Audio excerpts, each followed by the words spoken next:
The Exocet was still a major problem for the British. Margaret Thatcher finally persuaded President Mitterrand of France not to supply the Argentines with any more Exocet missiles, despite the terms of the original contract. It was a sacrifice for the French. The going price for an air-launched Exocet was $450,000. The Argentines were willing to pay $1 million. The British Secret Service was given $50 million to purchase every Exocet on the international arms market. Those that could not be bought were sabotaged. But the Argentines were not about to give up. By early May 1982, the British task force had gained air supremacy over the Falkland Islands.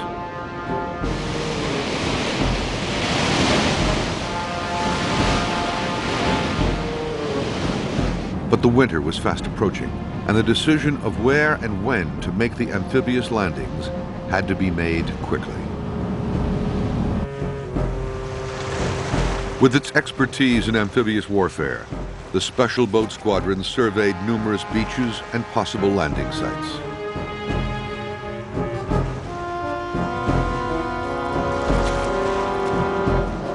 This is a view of one of the landing sites at Port San Carlos that was finally selected. Working mainly at night, SBS teams approached by boat and underwater. They used specialized equipment such as this beach profile recorder to determine whether a particular beach was suitable for landing craft and support vehicles. Although armed, the SBS preferred to operate by their motto, not by strength, by guile. With the help of the SBS's intelligence, the decision was made for the amphibious landings to be on the western edge of East Falkland at San Carlos Water. But G Squadron SAS identified a serious potential threat to the proposed landing site.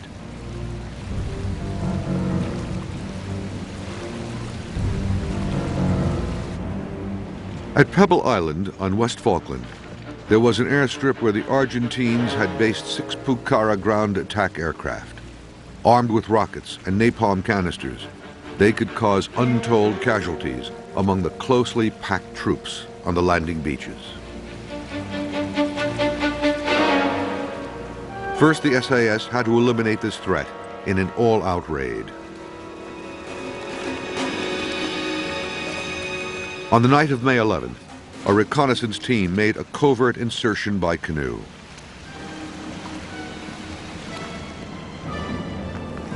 After hiding their craft, the team observed the Pebble Island airstrip for several days. The commander of D Squadron SAS, Major Cedric Delvis, takes up the story. It's a question then of moving forward, what would you call the close reconnaissance. Only 2 men went forward. The intention was to confirm we had a target. One had to get fairly close. At this stage, we wanted detailed information. After all, we're bringing in a squadron to attack.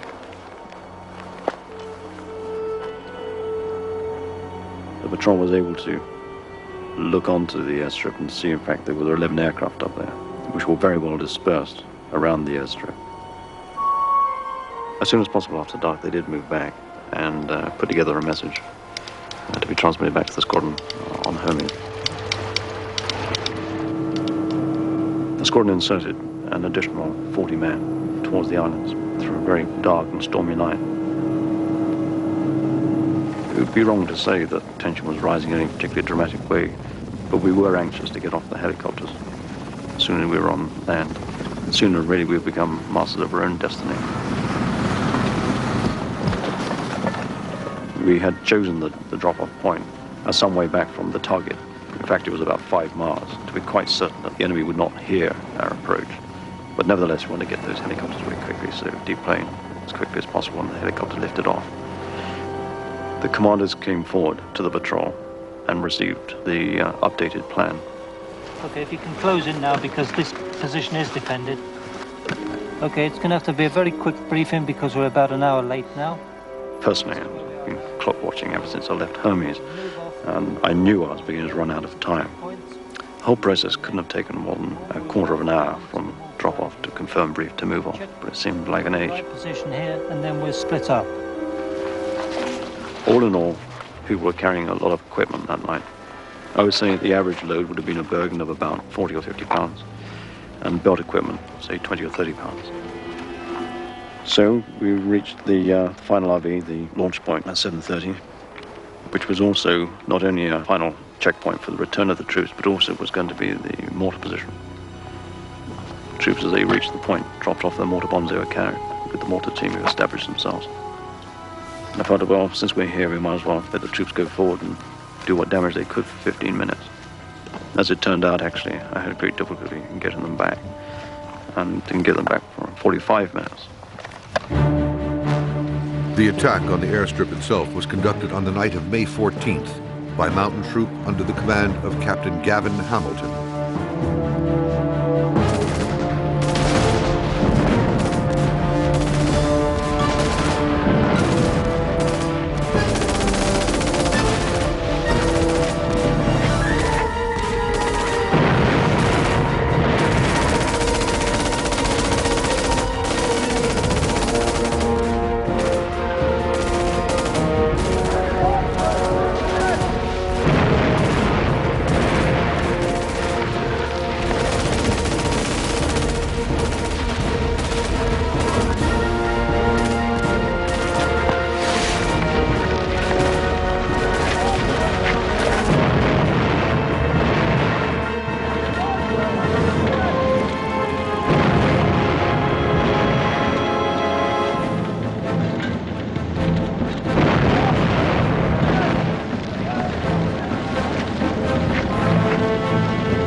The raid was a complete success, and all 6 Pukaras, as well as 5 other aircraft on the airstrip, were destroyed.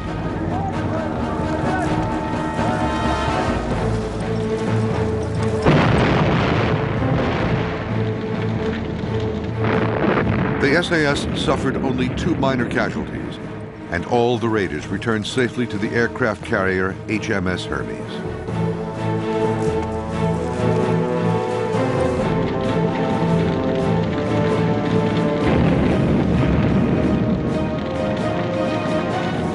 The British landings could now go ahead with a much reduced threat of air attack. But for the SAS, tragedy lay ahead.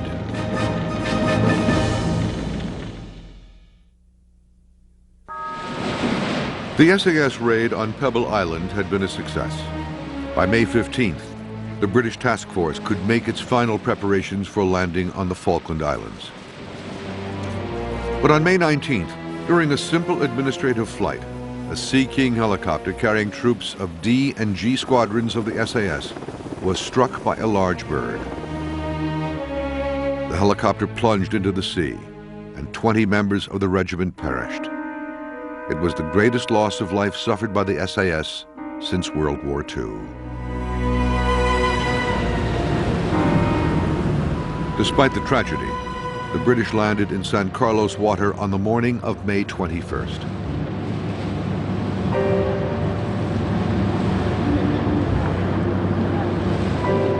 Within hours, the British were safely ashore without any opposition.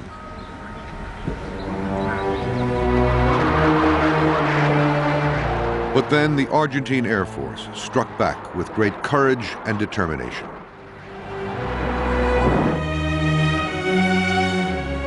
It was a critical phase of the war, and several British warships were sunk. On the Argentine National Day of May 25th, the Exocet claimed its most important victim so far, the massive container ship Atlantic Conveyor.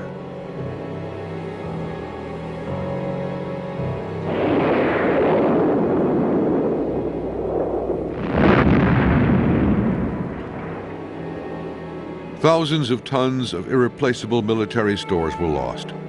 But the Atlantic Conveyor also carried helicopters vital to the airlift of troops across East Falkland and their advance on the capital, Stanley. Now the British troops, would have to march across the width of the island, 50 miles, carrying their equipment.